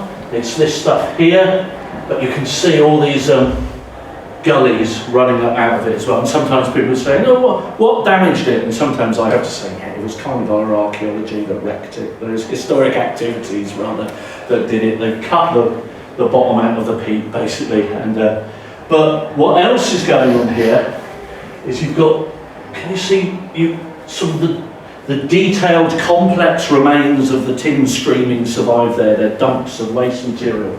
But then areas of it are lost. They're all grey and blurry. And the reason for that is these gullies, this material coming down through these gullies. And that's the point I'm making, is we're not helping. We want the same thing. We want that restoration done, because otherwise we're going to lose that record, that internationally unique record of tin extraction, for example. Because what's happening is every time it rains, what a great slide, hey? Some millennia with a bit of juncus and then some gravel and peat. But every time it rains, that's coming out of those gullies and washed over another little layer of it, and then the vegetation grows up, and you've got a new earthwork, if you like, obscuring the archaeology, destroying it, making it illegible. And at the top, oh gosh, I didn't show at all. At the top, it's even worse, basically. You can actually see it, thousands of tons of material have come down and started covering them. And are coming down, it's not going to stop. It's going to keep going, so we want the same things. Now here's another funny little feature, a peat pass. Cut through the peat, almost indistinguishable, particularly on LiDAR, from sort of natural erosion gullies. That's what that looks like. That's looking up it. It's had various names in its history. That's actually Rose Ferraby up there, who you saw earlier making a recording. These were cut early in the 20th century, not just out of living memory now. So for, what's his name? Frank Philpotts did it, a great sportsman. That's what Edwardian people call people who like chasing animals, isn't it? And that's why he cut them, to help with fox hunting, because the cunning foxes would run up onto the bog where they could no longer be chased and torn to pieces. And also people move cattle through them as well. It's basically cuts through deep areas of peat to join up the erosion and encourage it. Funny little cuts through the peat, just over 100 years old. They're not really that important. Try putting a small temporary bund across one of them during the restoration project. Oh, I think that's cultural heritage, isn't it? Sometimes cultural heritage involves people, let's say people get passionate about things like that. So for this one, but here's the thing. So there's occasions you do work in and around peat passes and people get upset. But this one, there's actually a couple of the graziers there, commoners, who still use it. So they want us to do works in it. And then it's a question of coming together, getting them on site, the project officer may as well, and coming up with a plan which, it's hopefully not a bad compromise where it's not a bad compromise where everyone's unhappy. Everyone's got a bit as well. So it's bringing together all those things, a historic feature, something of cultural heritage that people care about, but also that they use as well. But also trying to find ways, I mean, what we're actually trying to do is, if I go back, is kind of block off these side gullies that run into it and hopefully make it erode a bit less, clear out some of the material that's dropped into it, that sort of thing. I mean, that's part of it. Look at it, it's barely a metre wide, and there's photographs of it, you know, from pre-war, I think, when it's like that as well. But one of the reasons, I know you don't believe me because it looks all the same as all those gullies there, but one of the reasons you can follow it is it has little cairns next to it as well. So the feature might seem quite insignificant to start with, but people feel passionate about and is still in use in that farming landscape as well. And here's a different thing, that industrial archaeology we were talking about, the Rattlebrook Peat Works up on the northwest side of Dartmoor. That's a photograph of it from before the Second World War. Dates back to the 19th century, had various iterations, and here's how conservation changes. Early in the history of the National Park, the National Park Authority got the army in to blow it up, because we don't want ugly industrial buildings in national parks. So that's what we've got left to there today. Those are the tanks for making naphtha out of the peat. Imagine, gosh, there's a thing, isn't it, what we could do with the peat. But as part of that site, and like a lot of industrial peat cutting, it's covered in drains. You know, they start off by cutting drains all the way through it. So we were going in and blocking them. But it's got these associated features with it. And it's got these tramways marked on that Ordnance Survey map. And there's the tramway like leading off up the hill, and it's actually still got tracks surviving as well, this industrial feature. Oh, do we put a red line around it then? Do we protect this piece of industrial archaeology? Not like that terrible old national park blowing it all up in the 50s. That's not going to do it any good. That's part of the trackway, eroded away completely by the passage of water, bits of the track just falling down there. So what I was able to do, and I'd suggest as an archaeologist embedded in the project, I'm more able to do this than a consultant who you're probably paying £400 a day for or whatever. We come up with a plan with the National Park archaeologist and with the contractors as to what we're going to do with this. So that's the end of a break in the trackway, a big dark overhanging peat hag. That's just going to keep going, isn't it? It's just going to keep going. And that is basically the same view. I don't know how clear it is in this light, but it's been reprofiled. It's revegetated. So we've lost part of the earthwork that was surviving in that process, but we've created a more stable earthwork, and with blocking going on to take the energy out of the water going through it as well. We've hopefully both enabled more restoration to go on and preserved, conserved that historic feature. And then we've got there a railway, an old railway coming in as well. If we were working on Dartmoor about 100 years ago, you're going to cut me straight. Can I do one more thing? Prehistoric boundary, scheduled monument. Quite a broad band of scheduling there, but it's eroding. All this erosion coming through it. There's Phil stood on it. The erosion comes right the way through it. But I'm negotiating with Historic England to get consent. So this restoration work in this area, which would otherwise be impossible in a scheduled area, I'm in a position to sort of work through the processes. If a historic feature has been damaged, Historic England will consider giving consent to allow the works to go ahead. So hopefully, well, both protecting that prehistoric feature and protecting this bit of mire here, and that will have to. That's what I was going to say. That's the most important bit. The guy in there, I spent a lot of time talking to them. Some of them have known me for years now. They find us things like that. That one wasn't dug up. That's a half-finished millstone that was sort of by the side of a site. And sometimes they call me out, Martin, we've got worked wood. So, oh, and you rush out, and there's about 8 people watching me. As I had to say, well, that's a bit of sawn plank, isn't it? It's probably the army got trucks stuck there or something, and then chucked it in. But as I said to them, I'd rather 99 false alarms until the body drops out or whatever. So that's me doing that, adding that extra resource, being there as the guy on the end of the phone, rather than you, or rather than Kat. I'll leave it at that. Hello, my name is Dr. Ed Treasure. I'm a senior environmental archaeologist working for Wessex Archaeology. And in this talk, I'm going to focus on how the work of a heritage contractor, such as Wessex Archaeology, can be integrated within the peatland restoration process from its very beginning until its completion.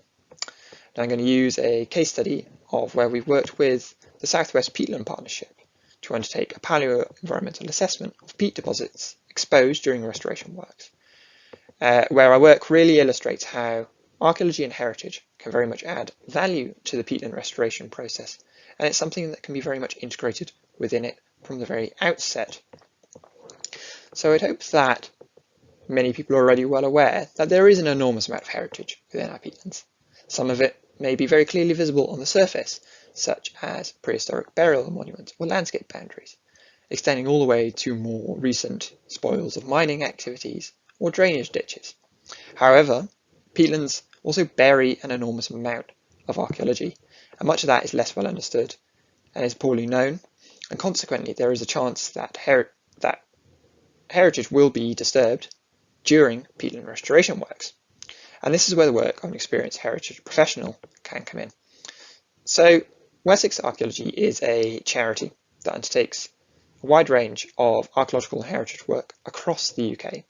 And in particular, we have a considerable body of experience of working in peatland landscapes, be that geophysical surveys, archaeological surveys, geoarchaeological work, or paleoenvironmental reconstructions.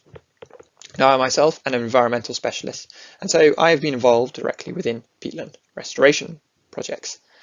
And so now I'm just going to guide you through some of the stages of a peatland restoration project and where that work of a heritage contractor may be involved. So I've broken this down into 3 stages. So first of all, we have the pre-restoration stage, followed by the restoration, and then the post-restoration. So if we focus first on that pre-restoration phase, work here might involve producing an historic environment assessment, which is intended to provide information on the nature and significance of the historic environment features within a peatland landscape. And so to produce one of these, it will involve a desk-based assessment, where we take all of the known information about a site from historic environment records and other relevant sources. However, we may want to supplement this with scoping surveys. So these may involve walkover surveys or use of LiDAR data to better understand the nature of the historic environment present at the site. There is also potential at the site at this stage to undertake paleoenvironmental assessments to better understand the nature of the peatland resource buried beneath our feet. We could very much use the information from paleoenvironmental assessments to provide a longer term trajectory of the peatland restoration, understanding how vegetation has changed over millennia and how restoration may improve burial conditions for delicate biological remains such as wood, seeds, pollen, insects, and others. Now, very much during this stage, the work of an experienced heritage professional should be involved in project design, and we want early involvement and integration. So it can be elements of co-design in the restoration process. So, for example, we can avoid damage to historic environment features where possible, and where that's not possible, we should be looking to minimize them or produce a scheme where we can mitigate damage to those. And it's very much an area where we need to share our knowledge and experience from both sides. Those working directly within peatland restoration will be very familiar with the techniques they are hoping to use. However, as archaeologists, we might be less familiar, and so we do very much need to have a common language between us so that we're all on the same page where we're talking. And very much, I'll just reiterate, this early involvement and integration is crucial to successful completion of a project. And so, moving beyond that pre-restoration phase. When we move into the restoration aspect of a project, work here could involve a watching brief, where an archaeologist directly oversees the works, so that could involve monitoring of intrusive groundworks. Now, the requirement to have an archaeologist on site all the time will be varied, and it may not be necessary in all peatland landscapes, and it will always be site-specific. However, where there is damage to the peatland resource, there may be a requirement for mitigation. And so in this instance here, we've got photographs of paleoenvironmental sampling being undertaken of peat deposits which were exposed during the excavation of deep trench bunds. Other mitigation works might involve recording historic environment features which are being changed as part of the peatland restoration projects. For example, post-medieval drainage ditches or mining spoil wastes. Now, moving beyond that restoration phase, when we get into the post-restoration, this is an area where I really feel that archaeology and heritage can add real value to the peatland restoration project.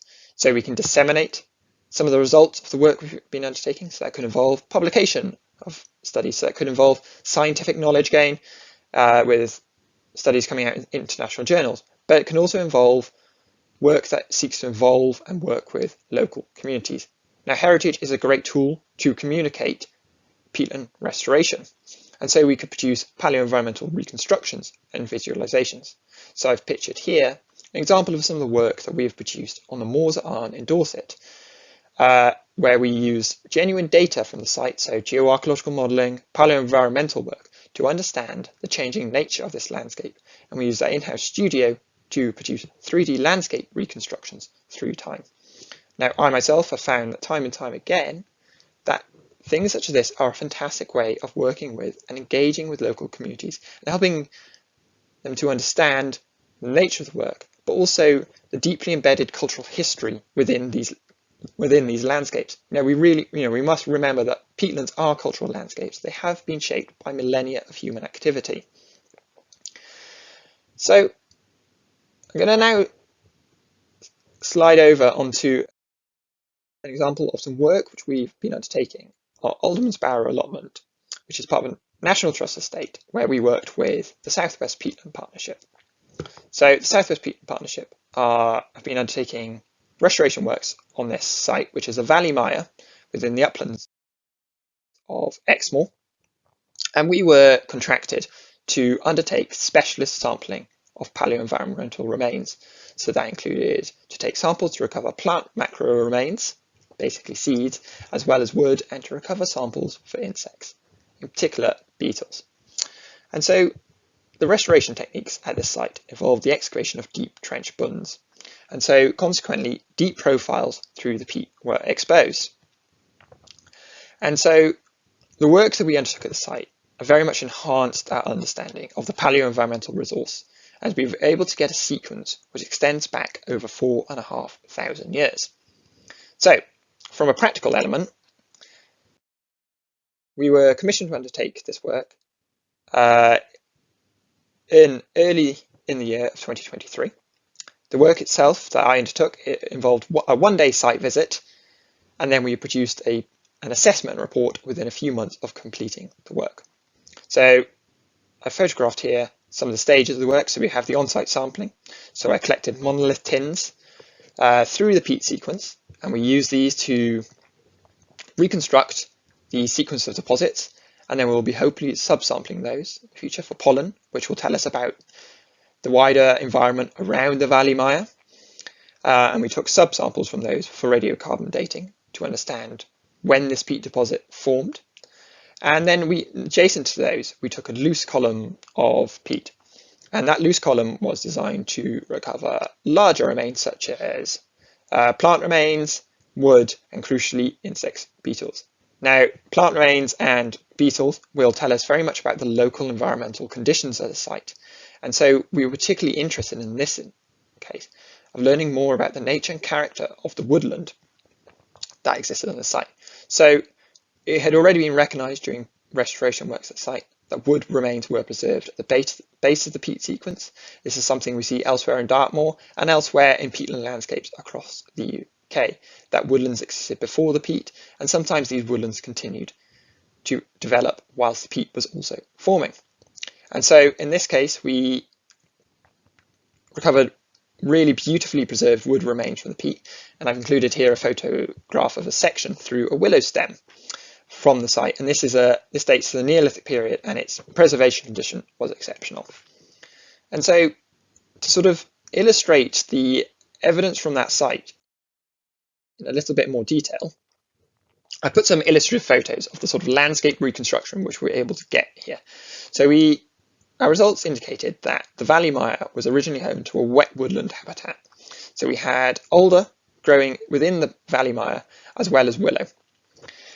More broadly in the landscape, we also have evidence for oak and birch, but those are perhaps growing slightly further away from the Valley Mire. Within this wet woodland habitat, the ground flora was composed of sedges and rushes, as well as cinquefoils and other species. The beetle remains recovered from the sequence provide us with a really lovely picture of the past environment as well. So we have species which are associated with wet woodland habitats, as well as water beetles and those which are associated with flowing areas of water. So we're really able to build up this vivid picture of the past environment. Now I hope that has illustrated some of the insights which we can get from undertaking paleoenvironmental sampling during the peatland restoration work. It's something I think that works very effectively and can be very easily integrated within the peatland restoration strategy.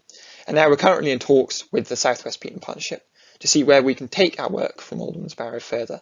So looking at publishing our results, undertaking a little bit more work, and hopefully working with communities to disseminate the results of that work. And I hope you found this talk informative, and that you've seen some of the really great information that you can get out about the heritage within a peatland, and it shows how it can actually add value to the peatland restoration process as a whole. So thank you very much for listening. Showing that. I want to chip in because it was mitigation, I was one of the funders of this, so I have read Ed's fabulous report, and I think it's really interesting that the Peat project, we don't plant trees on peat, that's one of our things that we don't do, but just off the peat on a lag fen in the deeper gullies, Southwest Peatlands are putting in willow, and that continuity from something that was there in the past, and therefore we know that it's probably going to thrive because it's the right environment for it, so we can use the physical stuff in the past. We can get down, even in archaeological course, to sphagnum subspecies, so that effectively there are some papers from Yorkshire that talk about how we can look at what species might thrive, and what that tells us what the water levels in the past were, and what we might be able to achieve in a restored thing. So it can actually inform your restoration trajectories and make them more accurate, and inform you about what species you might want to plant there if you're putting sphagnum in. And it's a vivid revelation what it does, to be honest.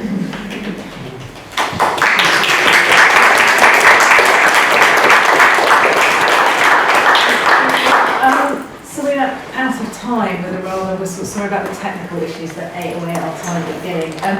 What we really wanted you to take away was just thinking about the way in which approaching the historic environment and the archaeology, be it at that creative end that we heard about from Rose and Mel, or the incredible details that you can get from the tiniest little fragments that are preserved in these places, the opportunities that affords for engaging people, for communicating, and perhaps rethinking the sorts of approaches that you might want to take in restoration of these places.